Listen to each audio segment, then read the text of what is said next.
এখন কেমন ফিল করছেন? বেটার, আগের চেয়ে বেটার। বুকের চাপটা অনেক অনেক কম, হালকা লাগছে বেশ। যা অবস্থা হয়েছিল, আমি তো ভেবেছিলাম আমি আর বাঁচবো না। আমরা যে কি ভয় পেয়ে গেছিলাম ডাক্তার, কি বলবো, এমন করছিল মানুষটা। আর আপনি তো জানেন আঙ্কেল, সামনেই বাড়িতে বড় একটা কাজ। এর মধ্যে যদি জেঠুন এরম ভাবে অসুস্থ হয়ে যায় তাহলে। জানি মা, জানি তোমার বিয়ের কথা আমি জানি, তোমার জেঠুনের মুখে শুনেছি। তবে আজ তো আমার কোনো কৃতিত্ব নেই, আজ সব কৃতিত্ব এই ইয়াং ম্যানটির।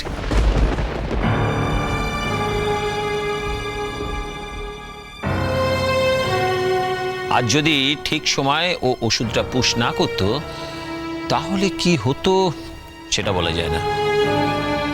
না, কৃতিত্বটা কিন্তু আমার নয়। অ্যাটাক হওয়ার কিছুক্ষণের মধ্যে এই ইঞ্জেকশনটা পুশ করতে পারলে প্রাণ বাঁচিয়ে নেওয়া সম্ভব। This is quite a life saving drug.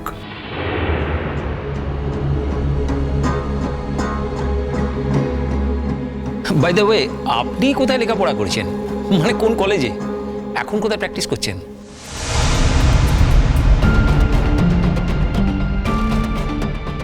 আমি কোথাও প্র্যাকটিস করি না তো। আই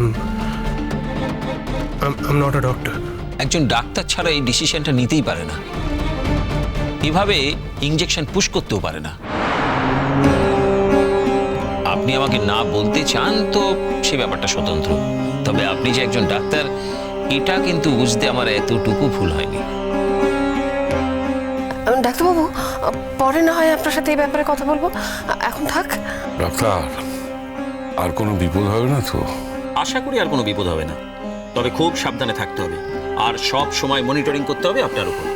আর সেই কাজটা নিশ্চয়ই উনি খুব ভালোভাবে করতে পারবেন। আচ্ছা, উনি আপনাদের কি হন? কোনো রিলেটিভ? আচ্ছা, উনি যে বললেন উনি ডাক্তার নন, কথাটা কি সত্যি?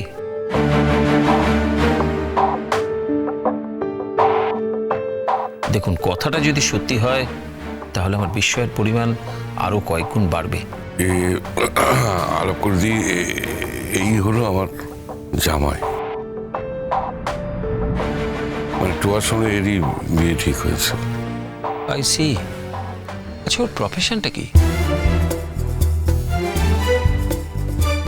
ডাক্তারবাবু, আপনাকে আমি পরে সব কথা বুঝিয়ে বলবো, এখন থাক। আচ্ছা আচ্ছা, ঠিক আছে। আপনি কিন্তু আজ একটা মহৎ কাজ করেছেন। আপনার মতো ছেলেই এই বাড়ির জামাই হওয়ার যোগ্য। টুয়া, তুই কিন্তু খুব সুখী হবি। আচ্ছা, আজ তাহলে আসি। হঠাৎ তলব পেয়ে ছুটে আসতে হয়েছে, অনেক পেশেন্ট ছেড়ে বেরিয়ে এসেছি, এক্ষুনি আমার যেতে হবে। আপনি কোন হসপিটালে আছেন? কি হলে?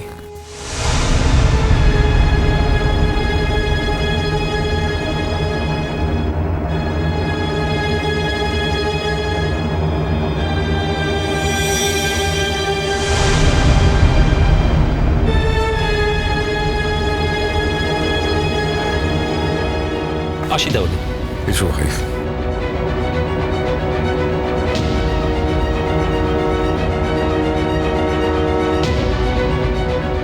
তুমি না বললেও আমরা বুঝতে পারছি তুমি একজন ডাক্তার। তুমি নিশ্চয়ই কার্ডিওলজিস্ট, তা না হলে এরকম ঠিক সময় ঠিক একটা কাজ তুমি কিছুতেই করতে পারতে না।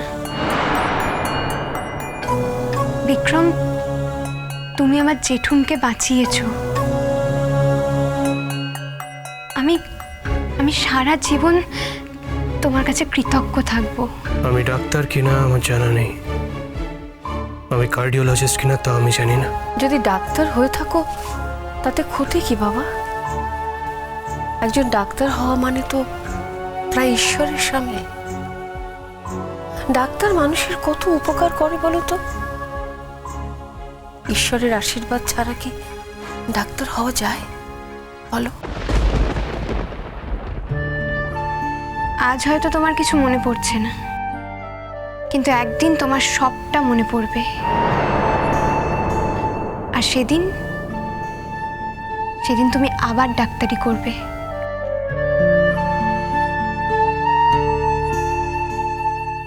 বিক্রম, আমরা তোমার কনফিডেন্স দেখলাম, এটা কোনো সাধারণ মানুষের থাকে না, এটা থাকে কোনো সাকসেসফুল পেশাদারের কাছে। তুমি যে তোমার পেশায় সাকসেসফুল ছিলে সে ব্যাপারটা আমাদের কাছে পরিষ্কার হয়ে গেল। দেখো, তুমি যদি সত্যি ডাক্তারি করতে চাও তো আমি আমার বন্ধুর চেম্বারে তোমার সপ্তাহে 2 দিন বসার ব্যবস্থা করে দিতে পারি। ডাক্তারি করতে করতে হয়তো তোমার অনেক অনেক পুরনো কথা মনে পড়ে যেতে পারে। না না না না, ওসব ডাক্তারি করার কোনো দরকার নেই। তারপরে যদি কোনো রকমে পেশেন্টকে একটা ভুল কোনো ওষুধ দিয়ে ফেলে, তাহলে কি পেশেন্টের বাড়ির লোকেরা ওকে ছেড়ে দেবে বলো? আর তাছাড়া ও রেজিস্ট্রেশন কোত্থেকে পাবে? ওর কাছে তো রেজিস্ট্রেশনও নেই। এই অবস্থায় কি আর ডাক্তারি করা যায়? আমার নাকে মাঝে মধ্যে কেমন কেমন ক্লোরোফর্মের গন্ধ ভেসে আসে। মনে হয় যেন কেউ একজন অসুস্থ বিছানায় শুয়ে আছে, সাদা চাদর, চারিদিকে যেন ডাক্তার নার্স সবাই ছোটাছুটি করছে। কারোর মুখে আমি স্পষ্ট করে দেখতে পাই না, কিন্তু আমার মনে হয় আমি ওখানেই আছি, ওই তো ওদের মধ্যে। আবার তারপরেই মনে হয় যে ওটা আমি নই, ওটা আমি নই।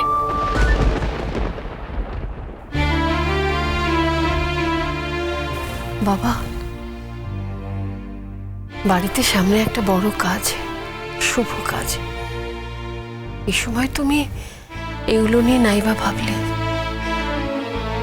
বরং ঈশ্বরের কাছে প্রার্থনা করো তোমার জীবন থেকে যা হারিয়ে গেছে, যা চলে গেছে, সেগুলো যেন উনি তোমায় ফিরিয়ে দেন। তবে তোমাকে একটা কথা আমি বলতে পারি, আমার মেয়ে টুয়া কিন্তু খুবই লক্ষ্মীমন্ত মেয়ে। ও তোমার জীবনে এলে তোমার জীবন সুখে শান্তিতে ভরে যাবে।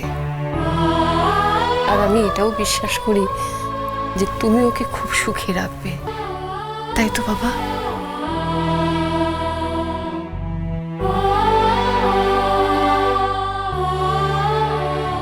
জেঠুন, তুমি কিন্তু সত্যি আজকে আমাকে খুব ভয় ধরিয়ে দিয়েছিলে। সত্যি আমি খুব ভয় পেয়ে গেছিলাম আজ। না রে মা, ভয় পাস না। আমি অত চট করে মরবো না রে। তোর বিয়ে দেখবো, তারপর তোকে সিঁদুর পরে হাসি খুশি মুখে বিক্রমের সঙ্গে সংসার করতে দেখবো, তারপরে তো মরবো। তুমি আবার আজে বাজে কথা বলছো। এবার কিন্তু সিরিয়াসলি বলছি, খুব খারাপ হয়ে যাবে। আচ্ছা স্যার, আপনি ঠিক করে বলুন তো আপনার এখন কেমন লাগছে?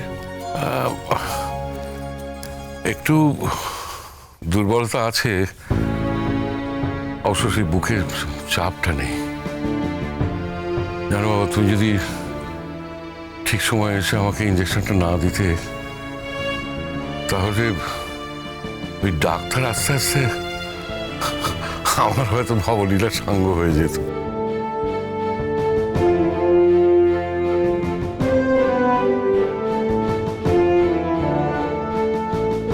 তোমাকে তখন ইনজেকশন পুশ করতে বারণ করেছিলাম না, তাই সরি। আমি সত্যি বুঝতে পারিনি। কি হলো বাবা, তোমার কি মন খারাপ লাগছে? এই যে তুমি একটা মানুষের জীবন বাঁচালে, এরপরে কি মন খারাপ লাগতে পারে বলো? আমার সবসময় মনে হয় আমার আরো অনেক কিছু করার কথা ছিল মণিমা। নদী